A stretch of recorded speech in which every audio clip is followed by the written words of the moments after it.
Hi there, I'm Liam, and welcome to Fynlo. In this video, I'll walk you through how to add GTS tax and use it on your invoices.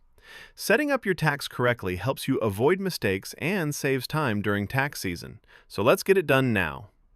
First, go to Income from your Fynlo dashboard. Next, click on Taxes, then select Plus New Tax. Enter the tax policy name as GTS. Add your tax rate based on your local requirements, and select Tax Account. Once that's done, click Save. Now create a new invoice. For each line item, select GTS from the tax dropdown. Fynlo will automatically calculate the tax and update the invoice total. And that's it!